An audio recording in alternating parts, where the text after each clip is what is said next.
Hi, my name is Jonathan Hicks, and this evening I'm joined by... Mark. Steve. And we just finished playing The Castles of Tuscany.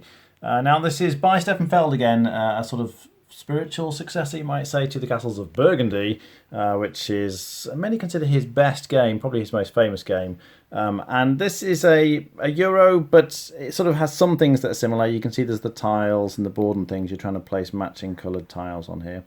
But there's no dice. You're trying to take actions with cards. So essentially, on your turn, if you want to, probably what you're going to do to start with is you're going to be drawing cards that add to your hand of cards. So typically, you draw 2 cards. So I draw 2 cards off the stack, and now I've got more cards. And you're sort of playing like Ticket to Ride here. You're trying to match them because you need essentially 2 of these in order to play something. So then something else you can do is you can take one of the tiles. So maybe for some reason I want this orange tile, and you take it and you put this in a sort of storage area here where you can store tiles. And the last thing you can do is you can actually take one of these tiles and put it onto your board. Now in order to do that, this is what the cards are for. So this kind of dark green, I could place a dark green tile by spending these 2 cards here. You can see I've got a couple of dark green tiles. I don't actually have one here, but oh, thanks Steve. So if I had this in my storage area, I could then place it on a free space here. And you're trying to fill up your board because you're going to get points in various ways. But each time you put a tile down, the tiles trigger special abilities, very much like Castles of Burgundy. So for example, when you put a dark green tile, you immediately get to take one of the ones from here and stick it on the board. So I could just take this and immediately place it on there for free. Woohoo! Does that actually trigger the ability of the second one that you put on that also? So that would get me 3 cards, and you sort of draw the cards from there again. Red ones give you these extra tokens over here.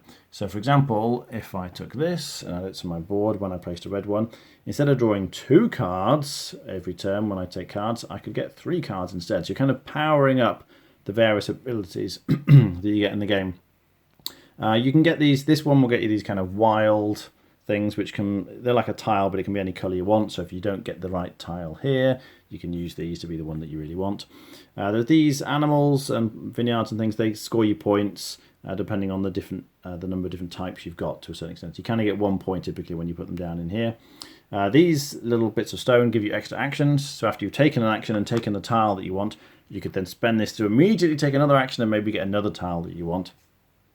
That's cards we talked about. These workers are like wild cards. So you know I was saying you have to hand 2 cards in to place one of the things on here. Well, this can count of 1 of any card, any colour you like, so that's very handy. And finally, this one at the bottom lets you get these kind of bonus cards. I've actually powered this up slightly, so I would be taking 2 bonus cards every time I put one of these tiles on the board. And the bonus tiles give you stuff like points. I'll come back to points in a second. And that's one of those things that are like a wild tile. So this kind of random stuff, you can see you can get workers, and notice here we've got green points and red points. Most of the time in the game you're going to be scoring green points. So I said you're going to get points when you fill your board.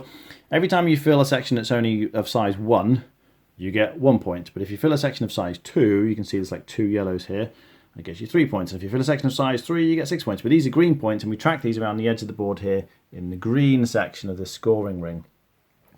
Every time you take a tile from here, you replace it with one of the stack, and when somebody's stack runs out, you score. So essentially, you score 3 times in the game, like a third of the way through, 2/3 of the way through, and then at the end of the game. And when you score, however many green points you've managed to accumulate so far, they become red points, and you add them to your red points. So at the end of the second, once someone's run out of the tiles here, you would score again and add whatever current green points are to the red points, and then again at the end of the game. Only red points at the end of the game, though, actually matter. So it's whoever has the most red points wins. And as you can see, there are some ways of getting red points, but generally you're trying to get green points because they're going to score 3 times potentially if you can get them early on. You're also racing to complete sections, a bit like Castles of Burgundy. So if you're the first one to put all your orange tiles, like to fill all your orange spaces on your board, then you're going to get points. So I think first place gets 3 points, and then second place would get 1 point here. So you're kind of racing to fill sections as well. There's a couple of other things going on, but essentially that's it. Obviously at the end, most points wins. What do we think? So Steve did make a joke very early on. It's like Ticket to Ride, and it is a joke, but actually it's a bit like Ticket to Ride. It's like a mixture of Ticket to Ride and Castles of Burgundy, because it very much follows the Ticket to Ride. Draw cards off the deck, home to get the colours you want to match to be able to play stuff. There's a lot more ways in this to mitigate stuff with your workers, with pairs of identical coloured cards can also be played as wild, and just make sure you draw lots of cards into your hand. So that's good. There's a fair amount of variation and bits like special abilities going on as you complete the areas, much like Castles of Burgundy. And I like the central scoring of points you score early are going to be, you'll get them set 3 times. So I like the feel as the engine builds and the more points you gain. But it's not as good as either of those 2 games. I would rather play Ticket to Ride if I want to play a lighter game than this. If I want to play that sort of bit. Or I'd rather play Castles of Burgundy if I wanted to play something like Castles of Burgundy. I don't feel like I need to play the cross of the 2. My biggest detractor is that I just don't find the board filling in as satisfying as Castles of Burgundy, because that's the bit I love in it, is that I've done a whole big section, but this is a piddly little 2 section. If you're looking at balls 4 right, you might get a 3 section, or if you... But I've finished the game. I've just got some points. I have no fulfillment out of this game. Even in Castles of Burgundy, as silly as yours is, you can look at your board at the end of the game when I filled in those bits, and that was fun. Much like colouring or in or anything, it gives you that feel of I'm filling something. And this is, I'm just putting some tiles on the board.